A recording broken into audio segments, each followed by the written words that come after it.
This is not the supermarket. Tell us, explain what it is you're doing. I'm putting a date on gauze. Yay, team.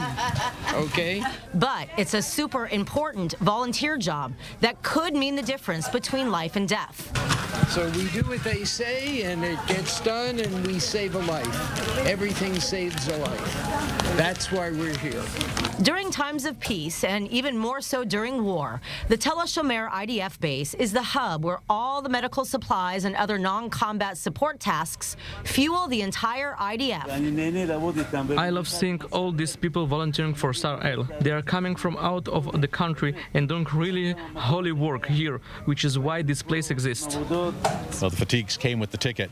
What brings me here is that after October 7th, we all, I think everyone here, felt the need to be here, just where we had to be. For myself, I was doing a whole bunch of work fighting against the insane explosion of anti-Semitism that's happening everywhere, even in our little city of Winnipeg. But it didn't feel like it was enough. I wanted to do something physical, really to help Am Yisrael. After October 7th, lawyer Lawrence Pinsky of Winnipeg and dozens of other volunteers heeded the call and hopped on the first plane to Israel that they could to participate in Sar-El Volunteers for Israel, a robust nonprofit with an international reputation. Well, I've been packing, not right now, but earlier, morphine and ketamine and amputation bandages and serious stuff. And it gives you a sense, especially when you see how many we're packing, what our chayalim are really facing. Like everyone else that is here, our desire to help Israel in any way we can, in addition to donations, and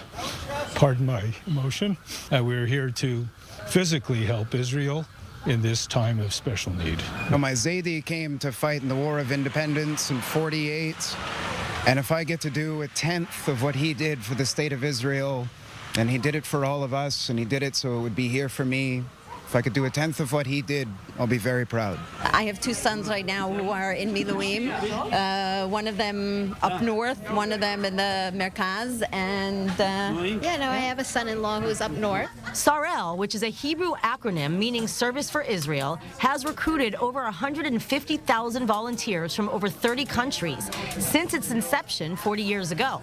I graduated college at the time of the Six-Day War in '67. I wanted to come then. My family was not Zionistic. I knew they would probably commit me if I came.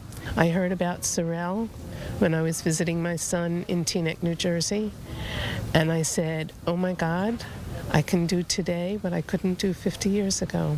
This is now Rochelle Kimmel of Borough Park, Brooklyn's fourth Sar-El volunteer mission. And for Dina Wolf, who's originally from Manchester, England, Sar-El volunteers have already become her family. This is your first day volunteering.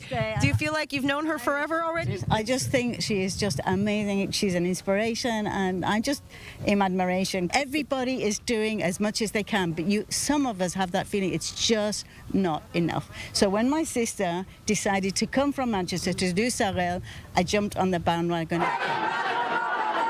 With the hate and vitriol against Jewish people hitting a critical juncture around the world, the existential fear is paralyzing. We've been through an awful lot in the United Kingdom being Jewish. There is an awful lot of anti-Semitism. I had been racially hounded on social media. I had had eggs thrown at my car. Jenny Sadeh, who was active on social media, has been nearly silenced to the point that she's had to change her profile name. And she even feels safer in Israel during wartime than in the UK. I walk in the streets, I hide my Star of David. What I'm trying to say is usually I'm very proud and very happy to wear my flag. This time it's very scary. I feel like I needed to be here, and I'm very glad I am. It's been very rewarding. As you can see, men and women of all ages and nationalities are united for a common cause, fulfilling our soldiers' medical needs while also filling their souls in the Jewish homeland. It's very disturbing. My son said to me, you're not going to want to listen to the news stations that you've been listening to when you come home.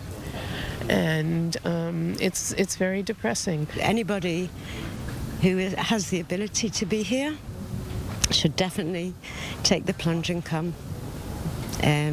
This is where we need to be. It's our country.